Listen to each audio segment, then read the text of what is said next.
আমাদের বাংলাদেশের একজন প্রখ্যাত বুজুর্গ আলেম আছেন হযরত মাওলানা মুফতি নজরুল ইসলাম কাসিমি দামাত বারাকাতুহুল আলী।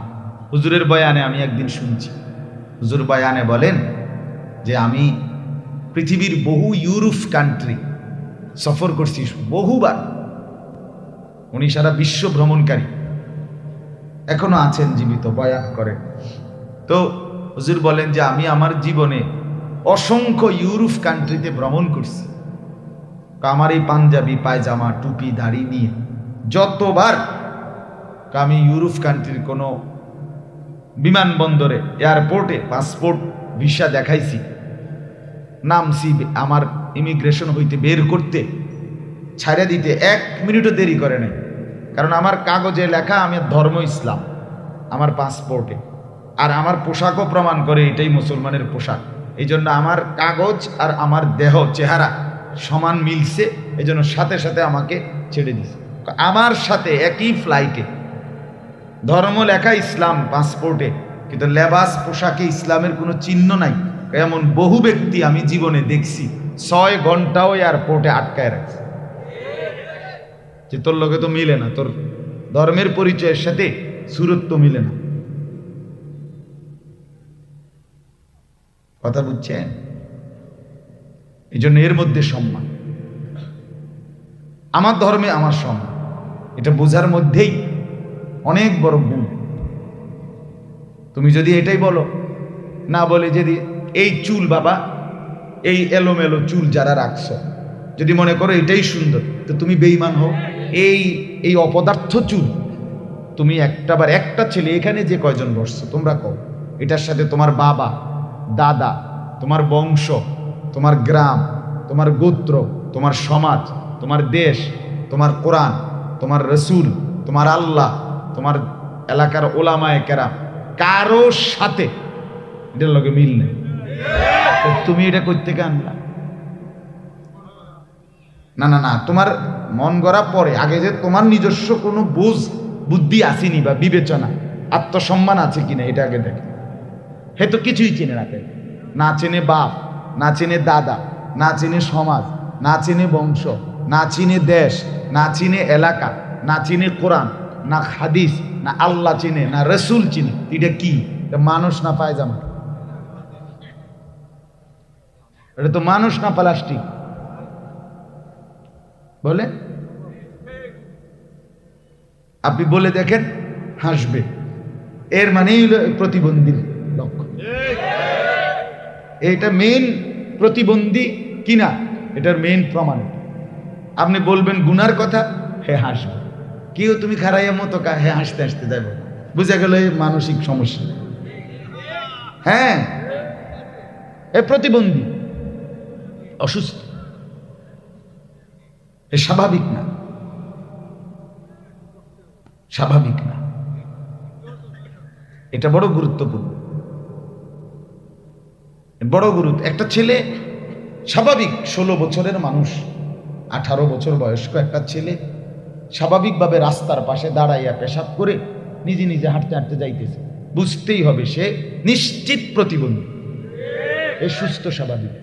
যদি স্বাভাবিক 6 মাসের বাচ্চাও যদি স্বাভাবিক থাকে, সুস্থ থাকে, হে পেশাব করলে চিৎকার দেয়, হাফ প্যান্ট বদলা নেই। 16 বছরের দামরা এই হাফ প্যান্ট বদলায় না, প্যান্ট বদলায় না, এটা বুঝা গেল এটা কি? অসুস্থ। হ্যাঁ হ্যাঁ, তার ব্রেনের সমস্যা, তার মাথার সমস্যা। নাহলে আপনারা দেখেন না যে ছোট বাচ্চা যে পেশাব করে দিলে হাফ প্যান্ট বদলানে লাগিয়ে চিৎকার শুরু করে কিনা? বলেন কেন এরকম করে? বুঝা গেল মানুষের ফিতরাত, স্বভাবজাত, মানুষের সৃষ্টিগত বৈশিষ্ট্য, সে নাপাক নিয়ে থাকে না, সে পেশাব নিয়ে হাঁটে না।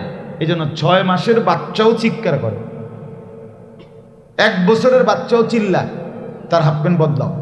তার মাকে চিৎকার করে বলে, মা আমার হাফ প্যান্ট বদলায়। আর তুমি 18 বছরের একটা ছেলে, একদিনে 5 বার পেশাব করলে, একবারও পানি নিলা না, এই যে প্রতিবার পেশাবের ফোঁটা তোমার প্যান্টে জমা, এটা কোনো পুরুষের সৃষ্টিগতভাবে প্রস্রাব একবারে শেষ হয় না। একেবারে সুস্থ যদি হয়, বলে একদম জোয়ান, একদম সুস্থ, একবারে কুস্তিগির হবে না, এরপরও পেশাবের সৃষ্টিগতভাবেই এমনভাবে পুরুষের যে তার প্রস্রাব একবারে শেষ হয় না, 2-4-5 ফোঁটা এরপরও থেকে যায়। এজন্যই ঢিলাকুলু, এই জন্যই টিস্যু পেপার ব্যবহার করতে হয়, এই জন্যই একটু অপেক্ষা করতে হয়। তাহলে এইটা যেহেতু সে করে না, তাহলে তো প্রত্যেকবার তার প্যান্টের মধ্যেই পেশাবের ফোঁটাগুলো জমা হইতেছে। তাহলে এতটি মুত লইয়া যে হাঁটে, এতে পাগল না তো কি? এটা ছাগল না তো কি? এটা এই জন্য বন্ধু আমার কথা কাটছে। প্রতিবাদ যদি ভিন্ন যুক্তি থাকে তুমি বলো, আমি শুনতে রাজি। বিকল্প যদি না বলে না এটা আপনার কথা যৌক্তিক না, তো ঠিক আছে, যৌক্তিকটা তুমি কও, এর ভিন্নটা তুমি বলো, আমরা শুনতে রাজি। এই জন্য আমরা এই যে কয়জন ছেলে বসছো, ভাইয়া তুমি নিজেকে সুস্থ প্রমাণ করো, স্বাভাবিক প্রমাণ।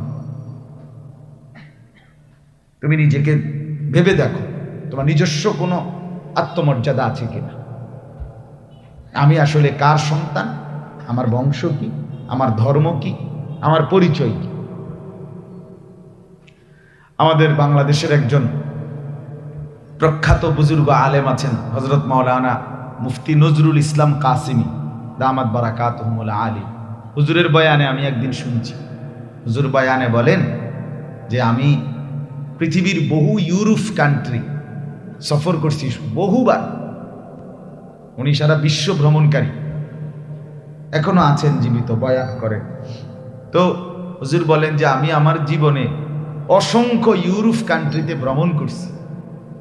আমার এই পাঞ্জাবি পায়জামা টুপি দাড়ি নিয়ে যতবার আমি ইউরোপ কান্ট্রির কোনো বিমানবন্দরে, এয়ারপোর্টে পাসপোর্ট ভিসা দেখাইছি, নামছি, আমার ইমিগ্রেশন হইতে বের করতে, ছাড়া দিতে 1 মিনিটও দেরি করে নাই। কারণ আমার কাগজে লেখা আমি ধর্ম ইসলাম আমার পাসপোর্টে, আর আমার পোশাকও প্রমাণ করে এটাই মুসলমানের পোশাক। এই জন্য আমার কাগজ আর আমার দেহ চেহারা সমান মিলছে, এই জন্য সাথে সাথে আমাকে ছেড়ে দিছে। আমার সাথে একই ফ্লাইটে ধর্ম লেখা ইসলাম পাসপোর্টে, কিন্তু লেবাস পোশাকে ইসলামের কোনো চিহ্ন নাই। এমন বহু ব্যক্তি আমি জীবনে দেখছি 6 ঘন্টাও এয়ারপোর্টে আটকায় রাখছে, যে তোর লোকে তো মিলে না, তোর ধর্মের পরিচয়ের সাথে সুরত তো মিলে না। কথা বুঝছেন? এই জন্য এর মধ্যে সম্মান, আমার ধর্মে আমার সম্মান, এটা বোঝার মধ্যেই অনেক বড় গুণ। তুমি যদি এটাই বলো, না বলে যদি এই চুল বাবা, এই এলোমেলো চুল যারা রাখছো, যদি মনে করো এটাই সুন্দর, তো তুমি বেঈমান হও। ধর্মে এফিডেভিট করো, তোমার ভোটার আইডি কার্ড থেকে ধর্মের জায়গাতে ইসলাম বাদ দাও, তোমার জন্ম নিবন্ধন সনদ থেকে ধর্মের জায়গায় ইসলাম বাদ দাও, তোমার পাসপোর্ট থেকে বাদ দাও, এফিডেভিট করো, এটা চেঞ্জ করো। তুমি যদি মনে করো পেশাব করে পানি না নেওয়া এটাই সৌন্দর্য, এটাই ভদ্রতা, চেঞ্জ করো ইসলামের পরিচয়। তুমি যদি মনে করো 1 ওয়াক্ত নামাজ না পড়া, 5 ওয়াক্ত নামাজ, কখনোই নামাজ না পড়া এটাই সৌন্দর্য, এটাই জিন্দিগি, এটাই স্বাভাবিকতা, চেঞ্জ করো ধর্মের পরিচয়, বাদ দাও। তোমার মতো 2-4 জন অপদার্থ আল্লাহর দ্বীনের মধ্যে না থাকলে ইসলাম আটকাবে না। কোনো বেনামাজির কারণে ইসলাম আটকায় নাই, কোনো নাফরমানের কারণে ইসলাম কি নাই, ইসলাম আগাচ্ছে, ইসলাম তার গতিতে চলছে। আবু জেহেল আবু লাহাব কালেমা পড়ে নাই বলে ইসলামের বিজয় কি থেমে গেছে? তো শেষ পর্যন্ত ইসলাম তো বিজয় হয়েছে। হ্যাঁ, এটা জরুরি বিষয়, সিরিয়াসলি এটা ভাবেন, সিরিয়াসলি আপনারাও ভাবেন, আপনাদের ছেলে মেয়েদেরকে দিন মানতে বলেন। মনে রাখবেন যে দিন মানা, ইসলাম মানা, কোরআন মানা, আল্লাহর কসম, এটা সুস্থ স্বাভাবিকতার পরিচয়, এটা ফিতরাত। নবী সাল্লাল্লাহু আলাইহি ওয়াসাল্লাম বলেন, মা মিন মাউলুদিন ইল্লা ইউলাদু আলা ফিতরাতিন, প্রত্যেক মানব সন্তান ফিতরাতের উপরে অর্থাৎ ইসলাম মানার যোগ্যতার উপরে ভূমিষ্ঠ হয়। নবীজি বলছেন প্রতিটা মানব সন্তানের মধ্যে ইসলাম মানার পূর্ণ যোগ্যতা থাকে। আল্লাহ শরীরটা বানাইছেন এভাবে, দেহ গঠনই করেছেন। একটি আমল আপনি করণীয় এবং বর্জনীয় বিশ্বাস করেন, আমার আপনার জন্য একটাও করা অসম্ভব যদি হইতো, তাহলে আল্লাহ আমারে আপনারে মানুষ বানাইতো না, ছাগল বানাইতো। আপনারে মানুষ বানাইছে, এটাই প্রমাণ করে আপনি কোরআন সুন্নাহর সমস্ত হুকুম মানতে পারবেন, সমস্ত নিষেধ ছাড়তে পারবেন। এই কারণে আপনারে মানুষ বানাইছে, নাহলে আপনারে ছাগল বানাইলো। আপনি সুদ ছাড়া চলতে পারবেন, এই জন্য আপনারে মানুষ বানাইছে। আপনি হারাম ছাড়া চলতে পারবেন, এই জন্য আপনারে মানুষ বানাইছে। কুকুরে না হালাল হারামের তমিজ করে না, পায়খানাও খায়, অন্য কিছুও খায়, কিন্তু মানুষ কেন পায়খানা খাবে? কথা বলেন না কেন? তো হুবহু মানুষ কেন সুদ খাবে? সে না মানুষ। এটা সম্ভব। ওযু, গোসল, নামাজ, রোজা, হজ, যাকাত। ওই ছেলে, ওই তোমরা ওইখানে বসে কি করো? এদিকে এদিকে আসো, এদিকে আসো। এই বেটা,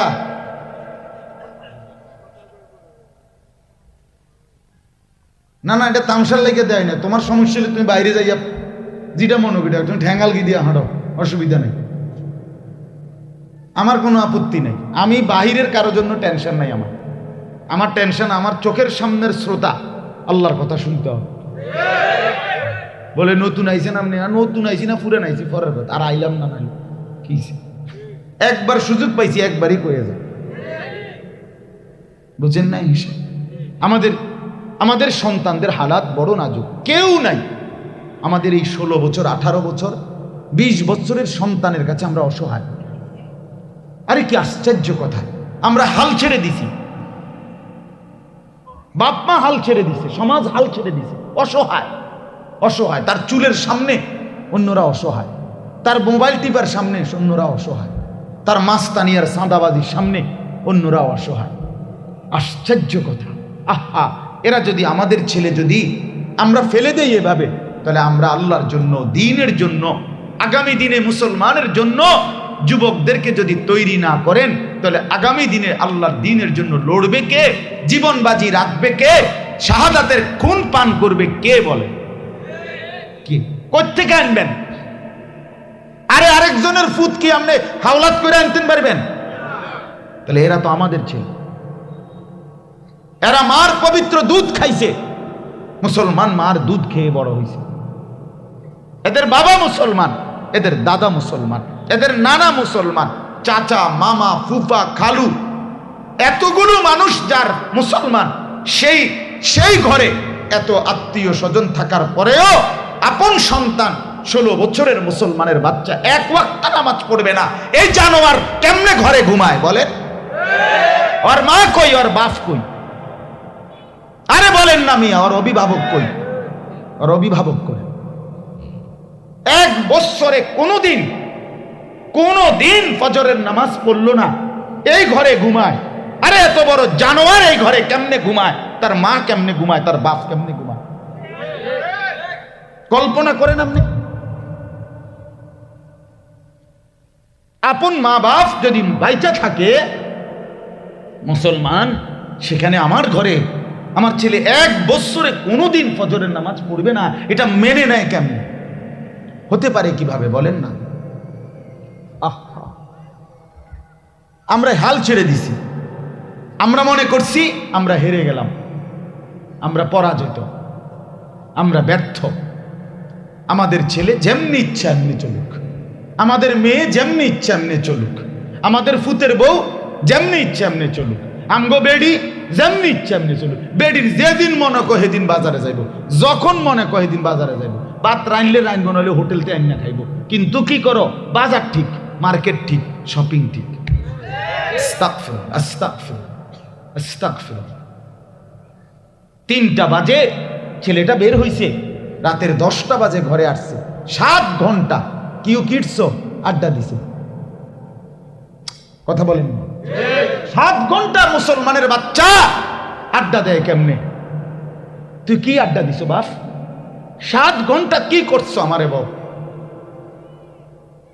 আহা, এটা কথা হইল কোনো? এই ছেলের আসরের নামাজ কই, এর মাগরিব কোথায়, এর এশার নামাজ কোথায়?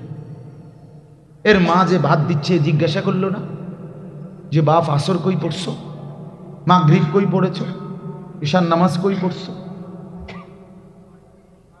হ্যাঁ, আমার 42 বছরের জীবনে আমার 4টা সন্তান আছে, আমার মা এখনো বেঁচে আছে, 70-এর উপরে বয়স, মার বাবা নাই। খোদার কসম, এখনো মা আমারে প্রতিনিয়ত জিজ্ঞাসা করে বাপ নামাজ পড়ছো না?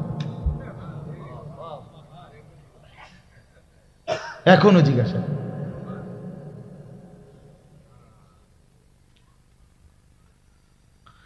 এটা তো জরুরি, আমরা ছেড়ে দিই। এই জন্য বাপ রাগ হইও না। আমার অর্থ হইল তোমগরে বলার কেউ নেই বন্ধু, কেউ না বললে মানুষ নষ্ট হয়ে যায়। একদিন দেখবা 30 বছর পরে তোমার জীবনে কিচ্ছু নেই। কারণ কি? আহা, কেউ যে তোমারে কাছে টানে নাই, ঠিক কেউ যে তোমারে আগলায় রাখে নাই, তুমি তোমার মতো করে চলছিলা, যার ফলে নষ্ট হতে হতে শেষ শেষ। অসংখ্য অসংখ্য যুবক যুবতী প্রতিনিয়ত নিজের খেয়াল খুশি মতো যারা চলে, শেষ পর্যন্ত নষ্ট হয়ে যায়, ফালতু হয়ে যায়, একেবারেই অকেজ অচল হয়ে যায়। না চরিত্র থাকে, না শরীর থাকে, না যৌবন থাকে, না কোনো বুদ্ধি বিবেচনা থাকে, কিচ্ছু থাকে। এজন্য আমার অনুরোধ, আমি এক কথার ফেরিওয়ালা, সারাদিন এই কথা বলি যে সমবয়সীর লোকে চল্লা ভাইয়া জীবনটা ভালো রাখতে পারত না। আমার এই কথা ছেলেরা মনে রেখো, মানে তোমার সমান্য, তোমার সমান্যার লগে চললে তুমি ভালো থাকতে পারত, ওই থাকতে দিবে না তোমারে। তোমার মোবাইল নাই, হেইতে হেইতের মোবাইল দিয়ে তোমারে উলঙ্গ ছবি দেখাইয়া নষ্ট করে। তুমি প্রেম করার জন্য মাইয়া খুঁজা পাও না, হেতে টয়া দিব তোমার। হ্যাঁ, তুমি নষ্ট হওয়ার জন্য সে তোমারে খুঁজে দিবে। মদের আড্ডা তুমি চিনো না, ওই ব্যবস্থা করে দিবে। জুয়ার আড্ডা তুমি চিনো না, ওই ব্যবস্থা করে। পত্রিকা আসছে না, এক অনলাইনে জুয়া খেলতে খেলতে এক নারী নায়িকা আত্মহত্যা করছে। শেষ অবৈধ প্রেমিক হেবাটা সাইয়া রয়েছে, সে সাইয়া রয়েছে, ওই মেয়ে ফাঁসি দিচ্ছে। সে বলতে এই কয়দিন হয়েছে, এরপরে সে প্রেমিক এখন বলে কি যে আমি দেখতেছি সে ফাঁসি দিচ্ছে, আমি মনে করছি এমনি এমনি দেন, এল্লাই ধরছে। কত বড় জানোয়ার, চিন্তা করছে, কত বড় নৃশংস মানুষ।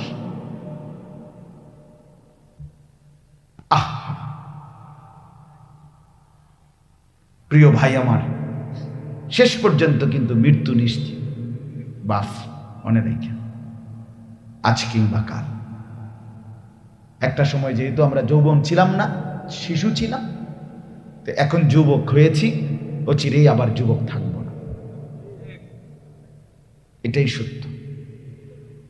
এজন্য জিন্দেগির উপরে কদর করেন। জীবনটা নিজের পরিচয় নিজে নেন। আমি কে, আমি কোত্থেকে আসলাম, কে আমারে পাঠাইল, কেন আসলাম, আমি করছি কি, এই করার ছিল কি না আমার, নাকি অন্য কিছু, আমি শেষ পর্যন্ত যাব কোথায়, সেখানে আমার কিছু বলতে হবে কিনা, সেখানে আমাকে কিছু শুনতে হবে কিনা, এটা খবর নেওয়া উচিত। এত গাফেল মানুষ হয় না। এটা মানুষ, এ পাগল না, ছাগল না, এ গরু না, ছাগল, এ কুকুর বিড়াল না, মানুষ। আল্লাহ তাআলা আমাদের প্রত্যেক